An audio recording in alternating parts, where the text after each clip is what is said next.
રાજ્ય સરકારની નલ સે જલ યોજના કાર્યરત છે, પણ હાંસોડના આદિવાસી વિસ્તારમાં નલ છે પણ જળ નથી.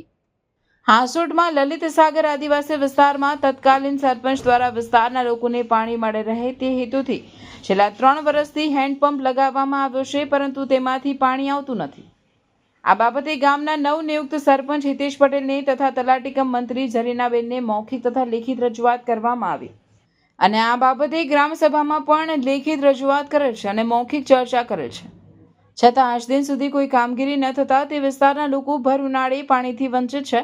તો વહેલી તકે હેન્ડપંપમાં રહેલી ખામી દૂર કરી તે વિસ્તારના લોકોને પાણી મળે તેવી માંગ ઉઠવા પામી છે. નમસ્કાર. ભરૂચ શહેરમાં સર્વશ્રેષ્ઠ શિક્ષણ આપતી સંસ્થા એટલે કે પ્રાર્થના વિદ્યાલય, જેમાં બાળકોને શિસ્ત, સંસ્કાર અને શિક્ષણ દ્વારા બાળકોનું શ્રેષ્ઠ કારકિર્દીનું ઘડતર, નિષ્ણાત શિક્ષકો દ્વારા અધ્યાપન, ટેસ્ટ દ્વારા બાળકોનું મૂલ્યાંકન, સતત વાલીશ્રીઓનો સંપર્ક, અત્યાધુનિક લેબ, રમતગમત માટે વિશાળ મેદાન, વિશેષ દિન ઉજવણી, ઇતર પ્રવૃત્તિઓ, ભાર વિનાનું ભણતર, વાસ્તવિક જીવન આધારિત વાલીશ્રીઓ માટે શિક્ષણ, રમતગમતને વિશેષ પ્રોત્સાહન આપવા સ્પોર્ટ્સ ટીમ સાથે ટાઈપ, 11ના દિવસે સંસ્કાર સાથે સિંચનનો કાર્યક્રમ તો ખરો જ.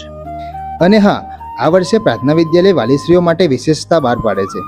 આપ એક વિદ્યાર્થીનો પ્રવેશ લાવો છો તો આપના બાળકની 25% શૈક્ષણિક ફી માફ રહેશે, અને જો આપ 2 વિદ્યાર્થીઓના પ્રવેશ લાવો છો તો આપના બાળકની 100% શૈક્ષણિક ફી માફ રહેશે. આ યોજનાનો લાભ શિશુ 1 થી ધોરણ 10 સુધીના વિદ્યાર્થીઓ માટે રહેશે.